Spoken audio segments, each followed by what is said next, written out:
Tonight, hold on to your wallets. The Obamacare scams are about to begin. Homeland Security Committee member Pat Meehan will explain. And what does creating a website actually entail? We'll have a web designer here on set. You're looking at him right now. We're going to check with him throughout the show to see how long it takes to set up a website. Ladies and gentlemen, start your clocks. Hello and welcome to Justice. I'm Judge Jeanine Pirro. Thanks for being with us tonight. For weeks, we've been hearing about a malfunctioning website that virtually no one has been able to access. But what you haven't heard much about is the dark side, the underbelly of healthcare.gov. The truth? Millions of unwitting Americans like you are being teed up for identity theft and fraud by con men, criminals lying in wait for the mother lode for millions of you to sign up on that website. That is, once it's functional. And today, even the liberal New York Times admits the danger on their front page, quote, "Con men prey on confusion over the CARE Act. Fraud adds to troubles of the health program." But it gets even better. Even convicted felons can get the job as a navigator to enter information onto the malfunctioning website. A prior conviction for fraud? Check. A prior conviction for theft? Check.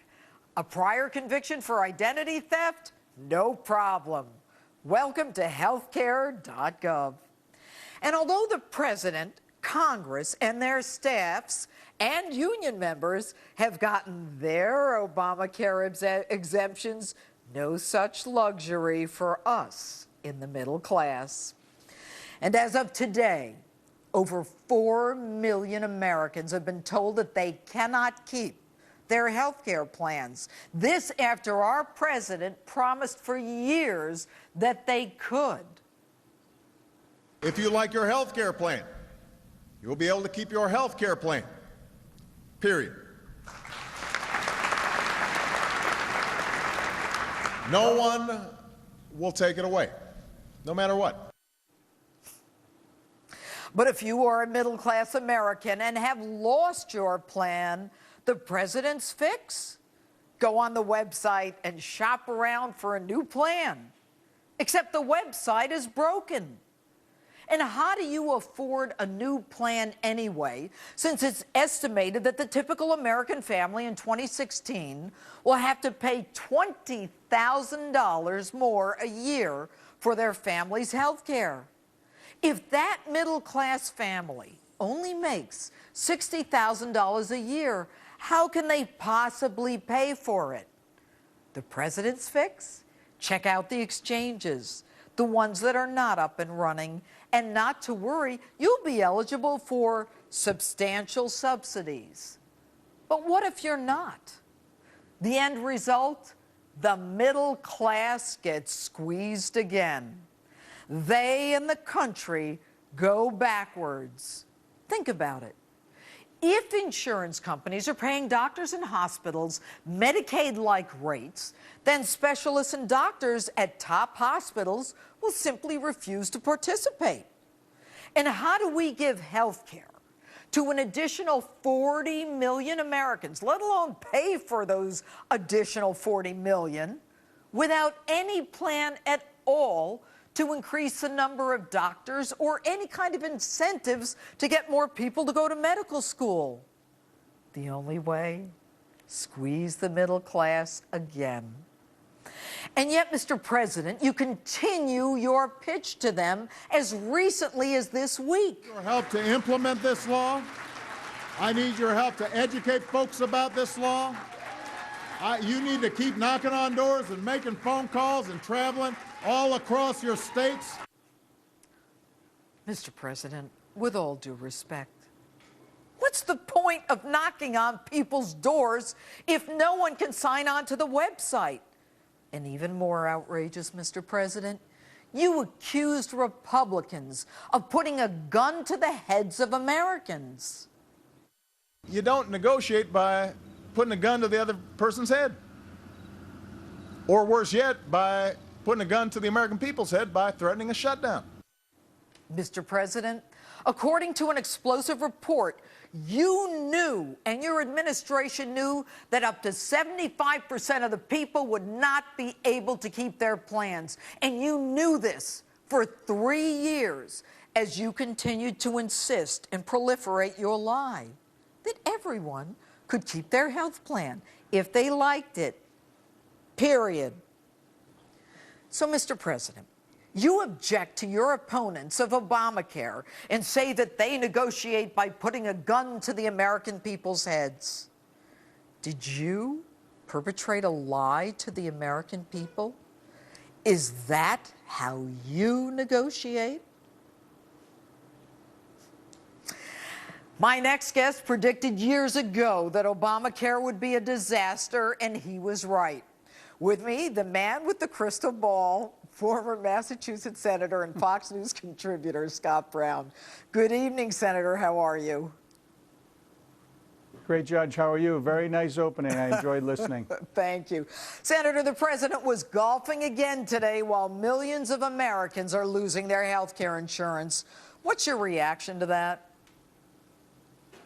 Well, listen, he can do whatever he wants, but the first thing he should do is fire, obviously, the people in charge of not only setting up the website, but overseeing the website, because it's broken and there's no accountability whatsoever. There's a complete breakdown of trust between the American people and the federal government, especially the agencies that are putting this together. And he needs to do more in that respect. Well, you know, a lot of people are saying, you know, should Sebelius, you know, the head of Health and Human Services, should she be fired? My question is, why should she be allowed to keep her job? What has she done to prove to the American people or the president that she is worthy of collecting a paycheck? Listen, she should be fired. There has not been anybody fired that I'm aware of after Benghazi, after the IRS issue, and now this and other things as well. Bottom line is you need to, obviously, it starts at the top. The trend starts at the top. And when you're not going to hold anybody accountable for making mistakes and doing really inappropriate things, misleading the American people, deceiving them.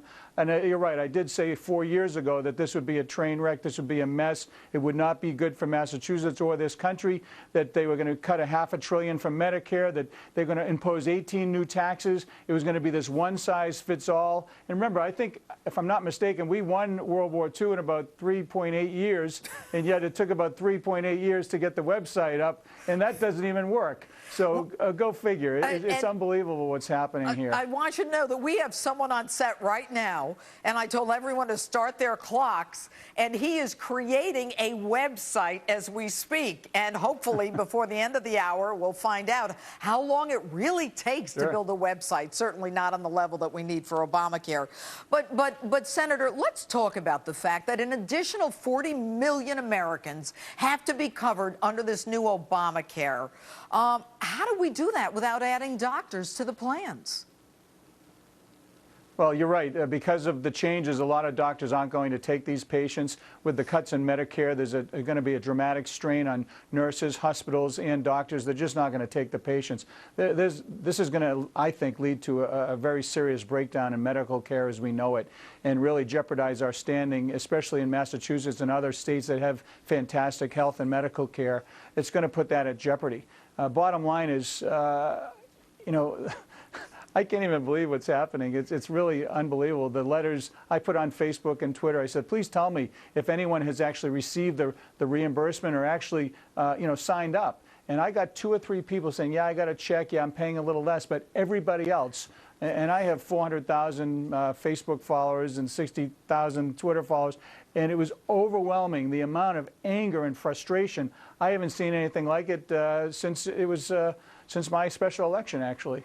Well, and you know, one of the things that we're going to be doing tonight is talking to some of the people, one woman in particular, who has lost her health care, and she has stage 4 breast cancer. Senator Brown, you know, as we go forward, hopefully we'll be able to call on you again. Thanks so much for joining us tonight. Anytime, Judge, go get them.